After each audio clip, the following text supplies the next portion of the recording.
নিজের ফ্রেন্ডের সাথে প্র্যাঙ্ক করতে গিয়ে ভুলে একটি অন্ধ লোককে ফাঁসায়। ভয় পেয়ে নিজের ফ্রেন্ডকে সেখানে রেখেই মেয়েটি পালিয়ে যায়।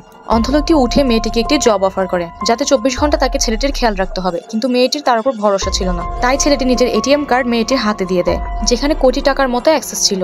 এই দেখে মেয়েটি জবের জন্য রাজি হয়ে যায়। কিছুদিন পর ছেলেটি অফিসে গেলে সেখানে মেয়েটির ভাই হাজির হয়, যে কিছুদিন আগেই জেল থেকে ছাড়া পেয়েছে। সে তার বোনকে বলে ছেলেটিকে ধোঁকা দিয়ে তার সব প্রপার্টি নিজের নাম করে নিতে, যাতে সে পাওনা টাকাগুলো দিয়ে দিতে পারে।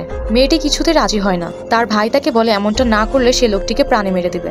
আর কোনো উপায় না দেখে মেয়েটি তার পানিতে ঘুমের ওষুধ মিক্স করে দেয়। যখনই ছেলেটি ঘুমিয়ে পড়ে, মেয়েটি লুকিয়ে তার প্রপার্টির কাগজগুলো বের করে আর তার উপর ছেলেটির টিপসই নিয়ে নেয়, আর পরদিন কাগজগুলো তার ভাইকে দিয়ে দেয়। অন্ধ লোকটি প্রথমে এ ব্যাপারে জানতো, সে তাদের সব কথা শুনেছিল, তাই আগে থেকেই অ্যান্টিডট নিয়ে রেখেছিল। অ্যাকচুয়ালি অন্ধ লোকটি কোনো নর্মাল মানুষ ছিল না, সে একটা আন্ডারওয়ার্ল্ড ডন ছিল।